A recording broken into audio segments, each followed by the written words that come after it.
Tengo 81 años, y si estás viendo esto, quiero que me escuches sin distraerte ni un segundo, porque lo que voy a decirte no es una historia más, es una advertencia, que ojalá alguien me hubiera dado a mí, cuando todavía estaba a tiempo. Viví toda mi vida en Valencia, en una casa luminosa cerca del mar construida, ladrillo a ladrillo durante más de 40 años de trabajo honesto, con una mujer a la que amé más que a mi propia vida, y 2 hijos en los que confié ciegamente. Creí como tantos, que el verdadero enemigo de la vejez era el cuerpo que se desgasta, el dolor en las rodillas, el cansancio, pero estaba completamente equivocado. El verdadero horror no es cómo envejeces tú, sino cómo ves desaparecer a la persona que amas mientras su cuerpo sigue ahí, respirando, mirándote. Pero ya no está todo. Empezó de una forma tan insignificante que hoy me da rabia no haberlo visto antes. Carmen, mi esposa, empezó a olvidar pequeñas cosas, nombres de vecinos donde había dejado las llaves del coche, o me preguntaba lo mismo 3 veces en una hora. Yo me reía, le decía, eso nos pasa a todos. Incluso lo tomaba como algo tierno. No quería aceptar lo que en el fondo ya intuía. En España tenemos esa costumbre de aguantar, de no dramatizar, de pensar, ya pasará. Pues no pasó. Empeoró, y lo hizo rápido, demasiado rápido. Empecé a llevarla a médicos privados en Alicante. Gasté dinero que habíamos ahorrado toda una vida. Probé tratamientos, suplementos, cualquier cosa que prometiera una mínima esperanza, pero todos evitaban mirarme a los ojos cuando pronunciaban la palabra que yo no quería oír.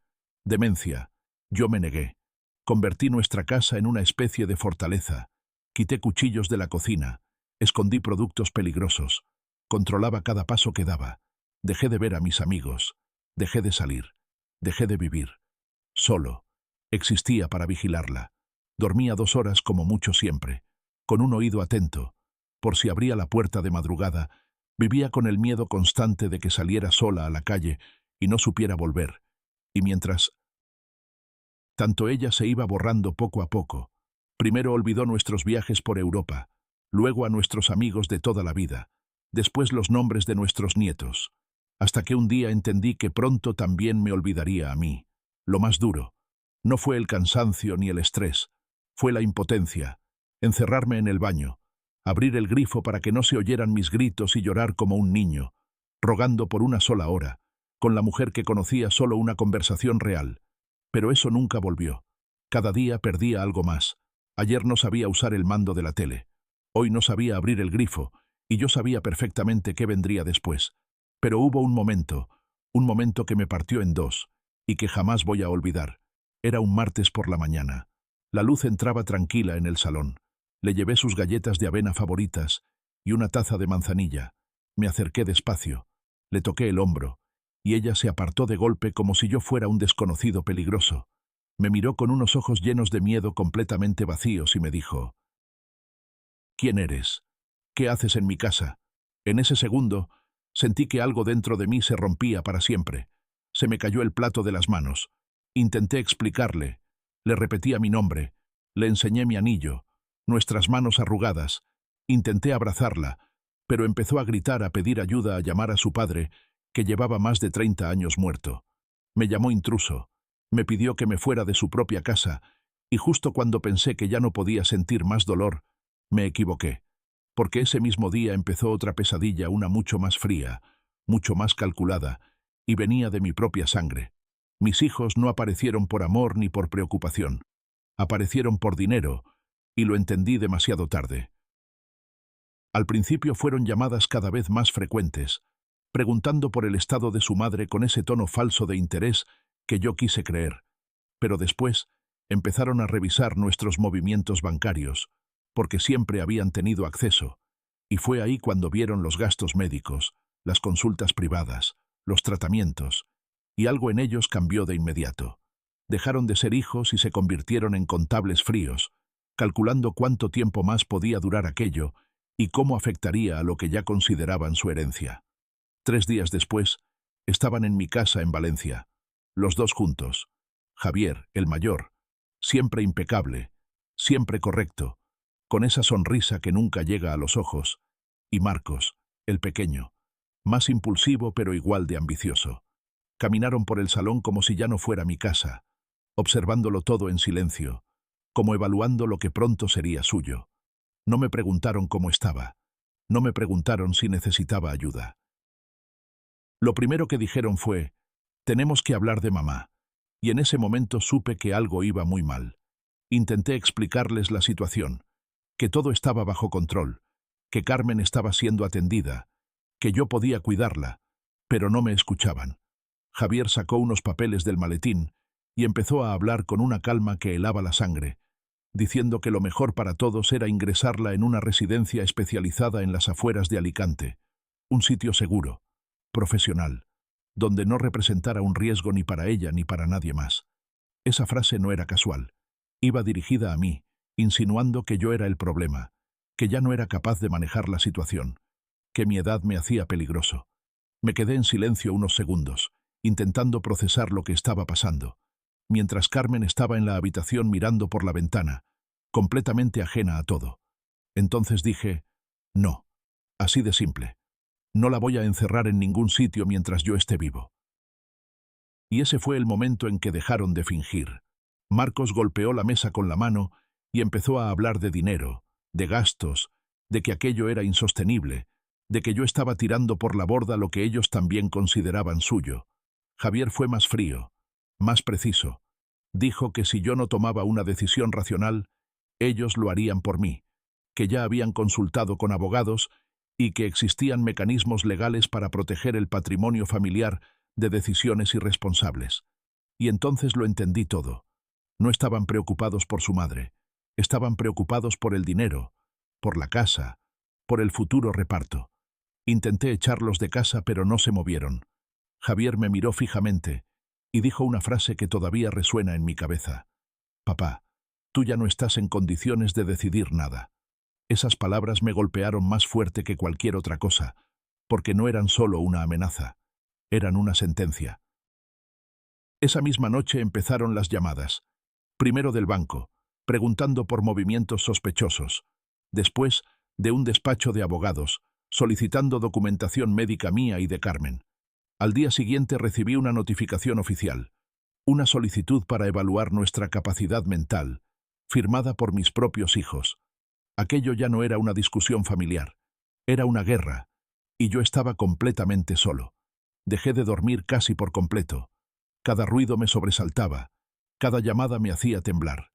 Empecé a revisar papeles, contratos, cualquier cosa que pudiera protegernos, pero todo parecía desmoronarse a una velocidad imposible. Mientras tanto, Carmen empeoraba. Hubo momentos en los que ni siquiera reconocía la casa. Intentaba salir diciendo que tenía que volver a la casa de sus padres en un pueblo que ya ni existe, y yo tenía que convencerla una y otra vez de que estaba a salvo conmigo. Pero, ¿cómo iba a creerme si ya no sabía quién era yo? Un par de días después volvieron. Esta vez no vinieron solos. Trajeron a un abogado, un hombre joven, trajeado, con una mirada vacía que ni siquiera fingía empatía. Dejó claro desde el primer momento que aquello era un procedimiento estándar, que lo mejor era colaborar, que resistirse solo complicaría las cosas, y que incluso podían solicitar una intervención urgente si consideraban que existía riesgo inmediato. Escuché cada palabra sintiendo cómo me empujaban poco a poco hacia un abismo legal del que no sabía cómo salir. Me dieron un plazo muy corto para aceptar voluntariamente el ingreso de Carmen o iniciarían acciones más agresivas. Cuando se fueron, la casa quedó en un silencio insoportable. Me senté en la cocina, con las manos temblando, mirando la mesa donde tantas veces habíamos cenado juntos como familia, y entendí algo que me heló la sangre. No solo estaban dispuestos a quitarme todo, estaban convencidos de que ya lo habían conseguido. Y lo peor de todo es que empezaba a parecer verdad. El tiempo empezó a correr en mi contra de una forma brutal y despiadada, como si todo el mundo se hubiera puesto de acuerdo para aplastarme a la vez. Cuentas bloqueadas, llamadas amenazantes, notificaciones legales, y mi propia casa convirtiéndose en un campo de batalla donde yo ya no tenía control sobre nada.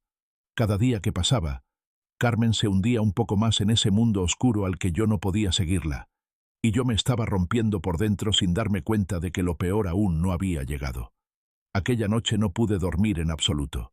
Me quedé sentado en el despacho, rodeado de carpetas, documentos antiguos, facturas médicas, intentando encontrar cualquier cosa que pudiera demostrar que aún era capaz de tomar decisiones, que aún podía protegerla, que aún podía luchar. Sabía que si no encontraba algo, cualquier cosa, en cuestión de días nos quitarían todo: la casa, el dinero, la dignidad, y a ella. Empecé a revisar cajones que no abría desde hacía años, papeles guardados sin orden, recuerdos que ya no tenían sentido, hasta que llegué al escritorio de Carmen, ese mueble de madera oscura que siempre respeté como si fuera un territorio sagrado. Durante más de 10 años no lo había tocado, ni siquiera cuando ella empezó a olvidar, porque siempre pensé que aún quedaba algo suyo ahí dentro que debía permanecer intacto. Pero esa noche no tenía elección. Abrí el primer cajón, luego el segundo. Nada.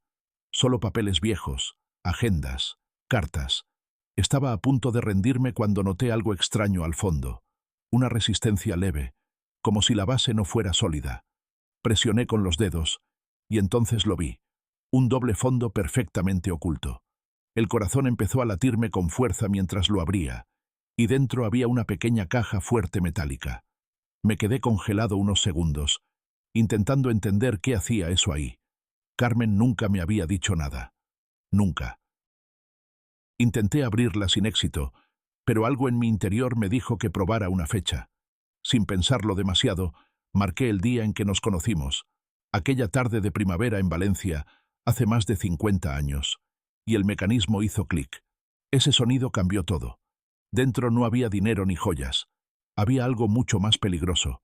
Un paquete grueso de documentos perfectamente organizados, con sellos notariales, fechas recientes, apenas de 3 años atrás, cuando Carmen aún estaba completamente lúcida, y encima de ellos un pequeño grabador de voz plateado. Sentí cómo me temblaban las manos mientras lo encendía, sin saber si estaba a punto de encontrar una solución, o algo que me destruiría aún más. Y entonces la escuché. Su voz, clara, firme, exactamente como la recordaba antes de que la enfermedad se la llevara. Por un momento dejé de respirar. En la grabación, Carmen hablaba con una serenidad que me atravesó el alma, como si supiera exactamente en qué momento iba a escucharla. Decía mi nombre, y empezó a contar algo que jamás imaginé. Había descubierto su diagnóstico mucho antes de que yo notara los primeros síntomas. Mucho antes. Y en lugar de decírmelo, decidió observar. Observar a nuestros hijos. Escuchar sus conversaciones. Notar sus miradas. Entender quiénes se habían convertido realmente.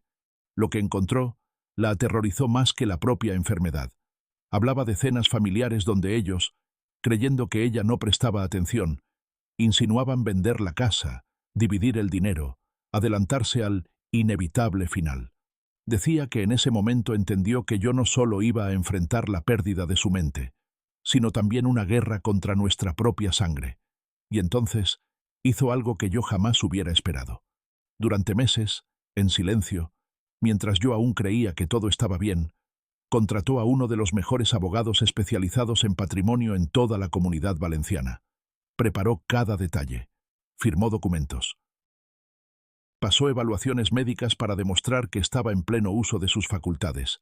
Y transfirió absolutamente todo, la casa, las cuentas, los ahorros de toda una vida, a un fideicomiso irrevocable completamente blindado.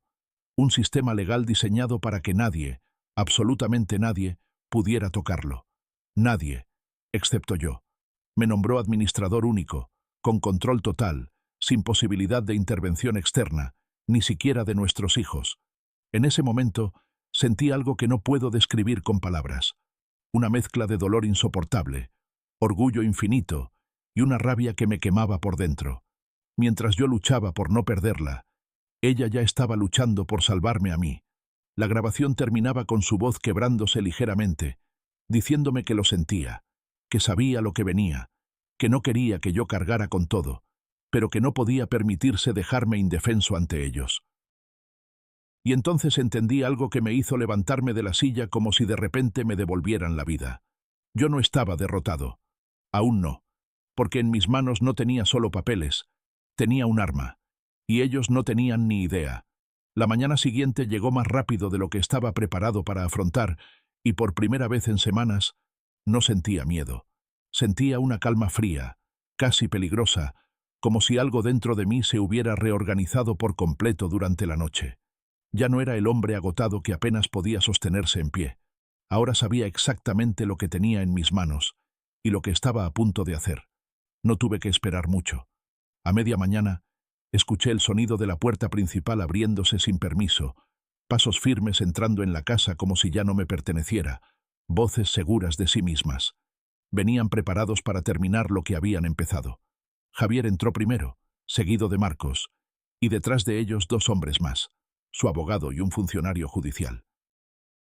En la mano llevaban documentos, carpetas, autoridad, y en la cara, esa seguridad arrogante de quien cree que ya ha ganado antes de empezar. Javier ni siquiera me saludó.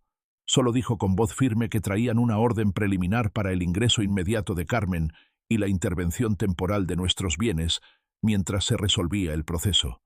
Marcos ya estaba caminando por la casa como si estuviera organizando una mudanza, mirando muebles, espacios, como si calculase qué se quedaría y qué vendería. El abogado empezó a explicarme el procedimiento con ese tono técnico, distante, casi aburrido, como si todo esto fuera una simple formalidad sin peso humano alguno. Decía que todo era por nuestro bien, por nuestra seguridad, que lo mejor era colaborar y evitar complicaciones legales innecesarias. Yo lo escuchaba en silencio, de pie en el centro del salón, con las manos detrás de la espalda, sosteniendo aquel sobre rojo de cuero que había preparado la noche anterior. No discutí. No levanté la voz, no intenté convencerlos, simplemente esperé a que terminaran de hablar, y cuando el abogado hizo una pausa, esperando mi reacción, di un paso adelante y dejé caer el sobre directamente sobre el pecho de Javier. El sonido seco del impacto rompió el silencio. «Léelo», dije. Nada más. Javier frunció el ceño, confundido, pero lo abrió. Bastaron unos segundos.